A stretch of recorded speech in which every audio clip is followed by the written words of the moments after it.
परमेश्वर ने कहा अब्राहम मेरी उपस्थिति में चलता था और सिद्ध होता। अब्राहम जानता था कि मेरे और मेरे चमत्कार के बीच में अगर कोई फासला है तो वो सिर्फ मेरे सिद्धता के। आप चर्च में क्यों आ रहे हैं हर संडे, हर वीरवार? ताकि आपकी स्पिरिट जो है वो सूखना शुरू करे परमेश्वर की मर्जी को। Day by day by day by day आप अपने आप को सिद्धता के उस रेलम में, उस क्षेत्र में पाए जहां परमेश्वर आपको चाहता। एलिया ने एक ही बात सोची, अगर तू आत्मिक है तो मुझे देख सकेगा, अगर तू शारीरिक तरह से मेरी सेवा कर रहा है तो तू मुझे देख नहीं पाएगा। अब तेरे ऊपर है, अगर तू आत्मिक है तो मुझे देख लेगा। उसी तरह से आप जानते बहुत से लोग स्वर्गदूतों को मिस कर देते हैं, बहुत से लोग आए मौकों को मिस कर देते हैं, बहुत से लोगों जीवन में उनको मौके मिलते हैं वो मिस करते हैं। क्यों? आत्मिक आंखें क्या है? बंद है। अगर अब्राहम उन तीनों को भी ना देख पाता तो शायद उसे अगले साल का और इंतजार करना पड़ता जो उसके साथ 24 सालों से हो रहा था। परमेश्वर ने चाहते कि 24 साल लगे। परमेश्वर ने कहा अब्राहम मेरी उपस्थिति में चलता जा और क्या होता जा? सिद्ध होता जा। इसलिए बार बार शैतान एक ही गुनाह में खींचने की कोशिश करते हैं, इसलिए बार बार शैतान उन्हीं पापों में हमें फंसाने की कोशिश करता है ताकि हमारी स्पिरिचुअल आईज बंद रहें, आत्मिक आंखें बंद रहें, हम वो कभी ना देख पाए जिसके साथ हमारा चमत्कार जुड़ा हुआ है। कितने मेरी बात को समझ रहे हैं? शैतान नहीं चाहता आप आग में से होकर गुजरे, आप पे परख आए और आप उसमें ईमानदार निकले। ये परमेश्वर की मर्जी नहीं थी 24 साल लगे, लेकिन परमेश्वर से बोलते जा रहा है अब्राहम सिद्ध होता जा। पता नहीं कितनी बार अब्राहम के सामने से वो दूत निकले, कितनी बार उसे मौके मिले, लेकिन उन मौकों का वो फायदा नहीं ले पाया आत्मिक आंखें बंद होने के कारण। या तो आपकी शारीरिक आंखें खुली रह सकती हैं या आत्मिक। शारीरिक मतलब ये नहीं, या तो आप शरीर से चल सकते हैं, साइड से, आंखों से, यानी अपने दिमाग से चल सकते हैं, या परमेश्वर की आत्मा से चल सकते हैं। आप रोजे रखते हैं, आपकी आत्मिक आंखें शार्प होती हैं। आप प्रेयर में जाते हैं, आपकी आत्मिक आंखें तेज होती हैं। आप दुश्मनों को माफ करते हैं, आपकी आत्मिक आंखें तेज होती जाती हैं।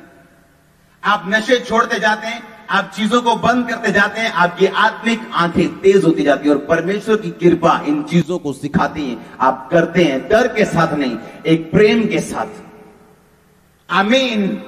फिर आप समझ जाते हैं कि अब परमेश्वर ने नहीं करना, अब मैंने करना है। जैसे जैसे मैं परमेश्वर के करीब होता जाऊंगा वो सब चीजें मुझे दिखनी शुरू हो जाएंगी जो परमेश्वर मुझे दिखाना चाहते हैं। जिस जगह परमेश्वर मुझे लेके जाना चाहता है, जिन रास्तों से, मुझे समझ आनी शुरू होगी कि परमेश्वर की प्लानिंग मेरी जिंदगी में क्या है। हालेलुया।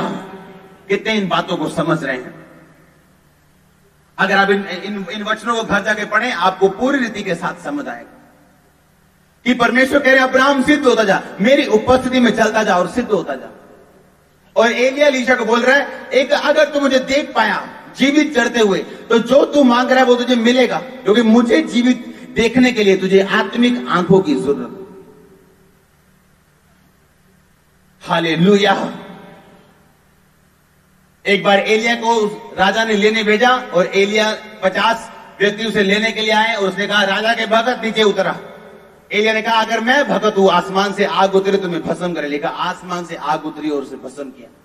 एलिया ऐसा व्यक्ति मैं आपको बताने की कोशिश कर रहा हूं जिसका स्वर्ग भी जिसकी आज्ञा को मानता था। आज जब आग की कमी है, फायर की कमी है, मक्खी कहां बैठती है? जहां आग ना हो। अपनी गैस स्टोव पे मक्खी तब बैठती है वो गर्म ना हो। आज से गर्म हो जाओ, मक्खियां उड़ा दो यीशु मसीह के नाम में। शैतान आपको मूर्ख बना रहा है कि परमेश्वर तुझसे नाराज है। वो नाराज नहीं। आपकी आंखें जब स्पिरिचुअल शार्प होती हैं, आप देखते हैं यीशु मसीह के सामर्थ्य नाम में। आमीन। फिर आप देखते हैं और जब आप देखना शुरू कर देते हैं आपकी लाइफ इजी होना शुरू हो जाती है। सेवकाई ग्रो क्यों नहीं हो रही? क्योंकि आत्मिक आंखें वो देख नहीं रही जो परमेश्वर हमें दिखाना चाहते हैं। वो चीजें मिल क्यों नहीं रही? आत्मिक आंखें अभी तक बंद हैं, जिसके कारण हम देख नहीं पा रहे कि क्या वो योजना है परमेश्वर की। आपने ध्यान से नोटिस नहीं किया? अब्राहम को देखते ही पहचान जाता है, क्योंकि अब्राहम उस एक स्थान पे पहुंच जाता है जहां वो इतना स्पिरिचुअल हो जाता है, आत्मिक हो जाता है, उसे सब कुछ दिखना शुरू होता है कि हाँ ये परमेश्वर के दूत है। कितने समझ रहे हैं? अब्राहम को तब कब मिला जब उसने दूत को देखा। हर साल शायद वो मिस करता जा रहा था और परमेश्वर बोलते जा रहे थे सिद्ध होता जा अब्राहम। अगर आप बाइबल ध्यान से पढ़ें, मूसा की बुलाहट कब शुरू हुई थी? जब उसने आग में जलते हुए उस स्वर्गदूत को देखा था। झाड़ी जल रही थी, वो लिखा झाड़ी जल रही थी लेकिन भस्म नहीं हो रही थी। वो एक्चुअली एक आग का स्वर्गदूत था, बाइबल बताती। और लिखा जैसे ही मूसा ने वो देखा उसकी सेवा की। अगर आप बाइबल को और डीपली पढ़ें तो लिखा मूसा उस व्यक्ति के पास रहने के लिए परमेश्वर उसे भेजा जिसकी बहनें, जिसकी बेटियां ही बेटियां थी। और मूसा उस घर में जाके रुकते हैं मिधान देश में, जिसकी बेटियां ही बेटियां हैं, और उस बेटी से उसकी शादी होती। और 40 साल लिखा वो भेड़ बकरियों को चराते हैं। कब तक? जब तक वो अपनी आंखों से आग को नहीं देखता और उसकी आंखें आग को नहीं देखती। लाइफ तब शुरू होगी जिस दिन दिखना शुरू हो जाएगा यीशु मसीह के नाम में। आप फिर देख पाएंगे यही रास्ता है, यही मेरी बुलावट, और मैंने इसी पे चलना यीशु मसीह के नाम में। आप जानते हर व्यक्ति, मैंने आपको बताया यर्दन का मतलब है नीचे आना, मरना, डाउन जाना। जब यर्दन में वो आया तो चेले उसके पास जाना नहीं चाहते थे, वो दूर से खड़े होकर देख रहे थे ये क्या होता है, देखते हैं। उनको पता था कि आज उसने जाना, लेकिन किसी ने पीछा नहीं किया सिवाय एलीशा के। सब चेलों को पता था कि आज एलिया ने स्वर्ग पे जाना, लेकिन किसी ने पीछा नहीं किया। आप जानते जब आग आपकी जिंदगी में एंटर करती है, आप जिस और जाते हैं आप फलदार ठहरते हैं। आप समझे नहीं मेरी बात को? जब फायर आपकी लाइफ में एंटर करती है, आप जिस और जाते हैं परमेश्वर आपके साथ होते हैं, आप फलदायक ठहरते हैं यीशु मसीह के नाम में। आप फिर जिस और जाते हैं वो आग आपके अंदरों, आपके अंदर से वो फल लेके आती है। 40 साल मूसा एक देश में परदेसी होकर रहता है, और परमेश्वर ने भेजा भी उसके पास जिसका अपना कोई बेटा नहीं था। सारे मेन काम मूसा वो करता रहा, और परमेश्वर ने जब तक उसे ऐसा नहीं बना दिया कि वो देख पाए आत्मिक रीति के साथ, तब तक उसको आग नहीं दिखी। आज जरूरी क्या है? बोलो देखना, ऊंची आवाज में। और देखो यर्दन में वो चेले देखना नहीं, दूर से देख रहे हैं। वो चेले एलिया के भविष्यद्वक्ताओं के, लेकिन दूर से देखना, करीब नहीं आना चाहते। बाइबल बताती है परमेश्वर आपको व्यक्ति देते हैं आपको ऊंचा करने के लिए, आपको बढ़ाने के लिए, आपको ब्लेस करने के लिए। हालेलुया। मेरी लाइफ में मेरे आत्मिक पिता मुझे बताने के लिए, मुझे ब्लेस करने के लिए, मुझे दिखाने के लिए, और मुझे मेरी हेल्प करने के लिए।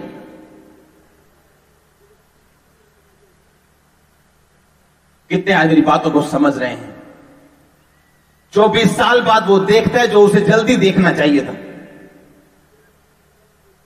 अगर आप बाइबल ध्यान से पढ़ें, उसके चेले, वो जाता है बेतेल तक, उसके जो दूसरे चेले थे उससे मिलते और बोलते हैं तेरे स्वामी आज स्वर्ग जा रहा है, तेरे को पता है? कहता है हाँ पता है, तुम चुप रहो।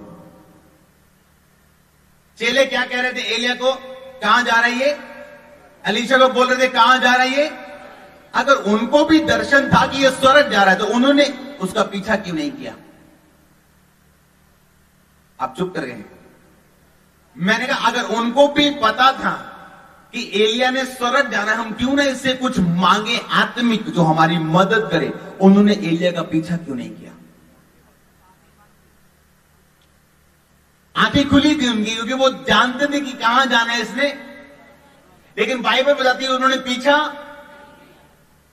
फिर वो बेतेल से आगे जब यरीहो पहुंचते हैं, फिर चेले मिलते हैं, एलीशा को बोलते हैं तेरे पता है तेरे मालिक ने, तेरे स्वामी ने स्वर्ग जाना जीवित? कहता मुझे पता है, तुम चुप रहो। अगर उनको भी पता था उसने स्वर्ग जाना है तो उसने पीछा क्यों नहीं किया?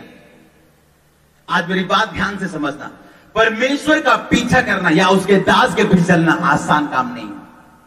क्योंकि जिन चीजों ने आपकी आत्मिक आंखें खोलनी है, वो चीजें बहुत मुश्किल हैं। मैं आपको सच बता रहा हूं। वो चीजें क्या है? मेरी बात सुनो, जब तक शरीर जिंदा है आपकी आत्मा कांटा मार दो कभी नहीं देख सकती। आप बोलो परमेश्वर लोग मर रहे हैं मैं देखना चाहता हूं, परमेश्वर बोलेगा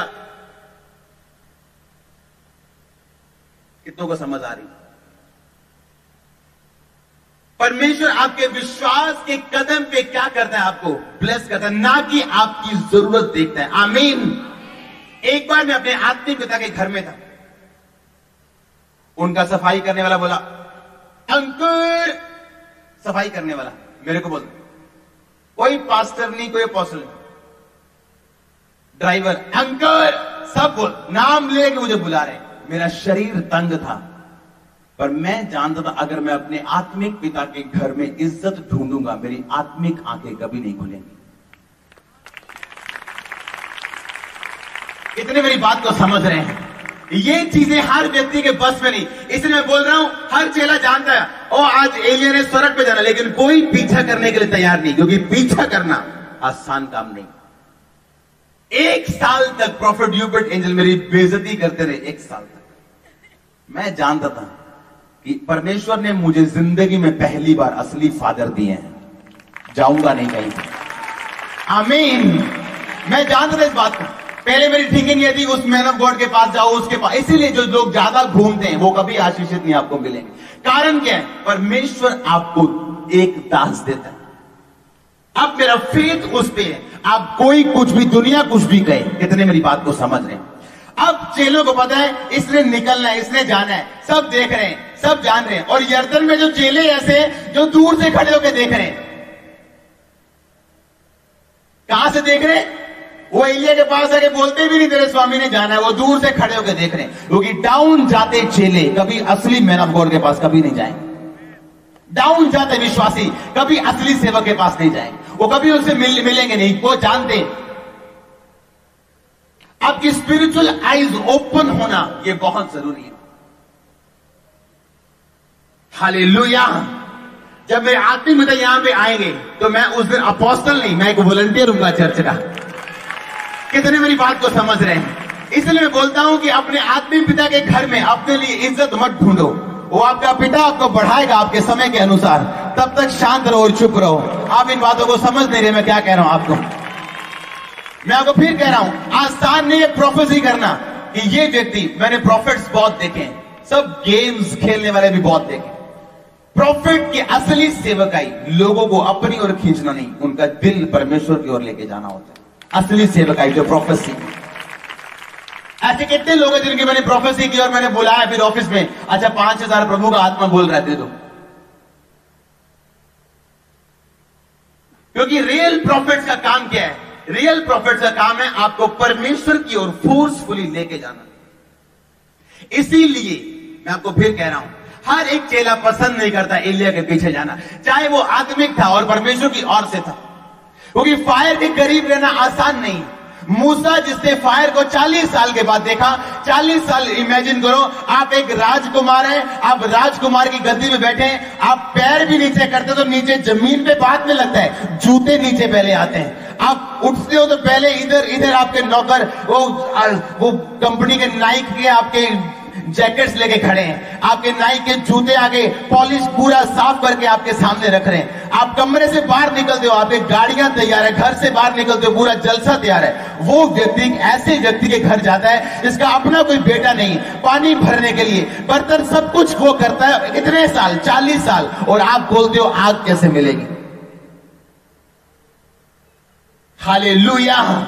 आग लेना आसान नहीं, पर जब आग आती है आपको फिर मैरिज के लिए प्रेयर करने की जरूरत नहीं पड़ती, रिश्ते आपके पीछे आते हैं यीशु मसीह के नाम में। मैं वो क्या कर, जब आग आती है फिर आपको बिजनेस में रोने की जरूरत नहीं। आप सोचते हो हाय इस तरह काम मैं कैसे करूं, इतनी ब्लेसिंग मैं कैसे लूं। आप जानते हैं मैं सुबह से लेके सुबह 6 बजे बैठूं, रात के अगर मुझे 2 बजे मेरा काम खत्म नहीं होता। मेरी वाइफ को मुझे बोलना पड़ता है चलो चले, मेरा काम खत्म नहीं होता। अगर हम काम करना शुरू करें, परमेश्वर ऐसी बैटरी हमें दे दे, हम 2400 घंटे 365 दिन हमें काम है, हम काम कर सकते हैं। हम वेले नहीं, हम फ्री नहीं। इम्पॉसिबल है। परमेश्वर की आत्मा ने आज मुझे बताया बोल के, इम्पॉसिबल है एक व्यक्ति जो आत्मिक है वो फ्री बैठा हो। ये इम्पॉसिबल है। मैं आपको, वो आत्मिक नहीं, लगता आत्मिक है नहीं। मैं आपको बताऊं रिलीजियस, मैं संडे बात कर रहा हूं उस विषय पे, ये बहुत बड़ा विषय है। रिलीजियस आत्मा, धार्मिक आत्मा और दुष्ट आत्मा, ये दोनों डेंजरस हैं। धार्मिक मतलब ये नहीं पवित्र आत्मा, धार्मिक आत्मा जो लगती धार्मिक है पर है नहीं। मैं आपको बताऊंगा संडे